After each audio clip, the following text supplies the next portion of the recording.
నమస్తే, welcome to Khammam 360. Forest అధికారులను అడ్డుకున్న రైతులు. సత్తుపల్లి మండలం కాకర్లపల్లి బీట్లో 25 ఎకరాలకు ఫారెస్ట్ ట్రెంచ్ వేసేందుకు వచ్చిన అటవీ అధికారులను పోడు రైతులు అడ్డుకున్నారు. దీనితో అధికారులు రైతుల మధ్య వాగ్వాదం చోటు చేసుకుని ఉద్రిక్తత నెలకొంది. మొత్తం 75 ఎకరాల అటవీ భూముల్లో గిరిజనులకు 50 ఎకరాలకు పట్టాలు ఇవ్వగా మిగిలిన 25 ఎకరాలకు జేసీపీతో ట్రెంచ్ పనులు చేపడుతుండగా పోడు రైతులు అడ్డుకోవడంతో పనులు నిలిచిపోయాయి.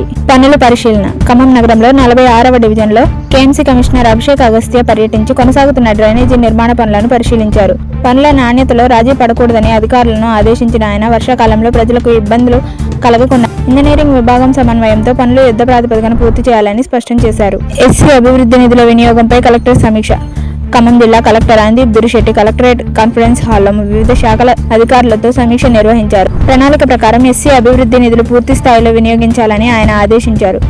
వ్యవసాయం, హార్టికల్చర్, మహిళా శిశు సంక్షేమం, రోడ్డు భవనాలు, planning, mission Bhagiratha, NPDCL, SC అభివృద్ధి శాఖల పరిధిలో నిధుల వినియోగంపై చర్చించారు.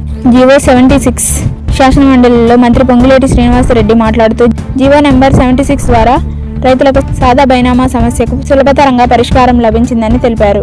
సాదా బైనామా ద్వారా భూమి కొనుగోలు చేసిన వారు ఇక నుండి అమ్మిన వారి నుండి అఫిడవిట్ తీసుకోవాల్సిన అవసరం లేదని, కొనుగోలుదారులకు సెల్ఫ్ డిక్లరేషన్ ఇస్తే చాలని భూభారతి చట్టంలో 9 లక్షలకు పైగా పెండింగ్ దరఖాస్తులకు శాశ్వత పరిష్కారం చూపించడం జరిగిందని ఆయన వివరించారు. రైతులకు భూ ఆధార్ కార్డులు అందజేస్తాం.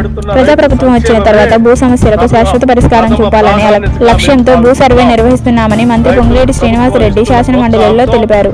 పైలట్ ప్రాజెక్టు కింద 5 రెవెన్యూ గ్రామాలలో సర్వే పూర్తి చేయగా మిగిలిన 408 గ్రామాల్లోనూ దాదాపుగా సర్వే పూర్తయిందని ఆయన చెప్పారు. రాబోయే రోజుల్లో 32 జిల్లాలలో ప్రతి జిల్లాకు 70 గ్రామాలకు గుర్తించి సర్వే పూర్తి చేసి భూదాన్ కార్డులను కూడా అందజేస్తామని మంత్రి పేర్కొన్నారు.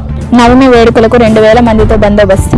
భద్రాద్రి శ్రీరామనవమి వేడుకల నేపథ్యంలో భక్తుల భద్రత కోసం 2000 మంది పోలీసులతో భారీ బందోబస్తు ఏర్పాటు చేస్తున్నట్లు ఎస్పీ రోహిత్ రాజు తెలిపారు. ఉత్సవాల పర్వదినాల్లో ట్రాఫిక్ సమస్యలు తలెత్తకుండా పటిష్టమైన ఆంక్షలు అమలు చేస్తున్నామన్నారు. భక్తులు, స్థానిక ప్రజలు పోలీసుల నిబంధనలకు సహకరించి వేడుకలను విజయవంతం చేయాలని కోరారు. ఎక్కడా అసౌకర్యం కలగకుండా స్థానిక ప్రజలు పోలీసుల నిబంధనలకు సహకరించి వేడుకలను విజయవంతం చేయాలని కోరారు. లంచం తీసుకుంటూ దొరికిన వైరా ఎంవీఐ ఏ వరప్రసాద్ ఏసీబీ అధికారులకు రెడ్ హ్యాండెడ్ గా దొరికిపోయాడు. పెనుబల్ల నుంచి ఖమ్మానికి ఇటుకలు తరలించే 4 ట్రాక్టర్లు, 5 టిప్పర్ల నిర్వహణకు సంబంధించి నెలకు 24,800 లంచం డిమాండ్ చేయగా ఓ కాంట్రాక్టర్ నుంచి ఆ మొత్తాన్ని తీసుకుంటుండగా అధికారులు పట్టుబడ్డారు. నిందితుడిని అదుపులోకి తీసుకుని కేసు నమోదు చేసినట్లు ఏసీబీ డీఎస్పీ వై రమేష్ తెలిపారు.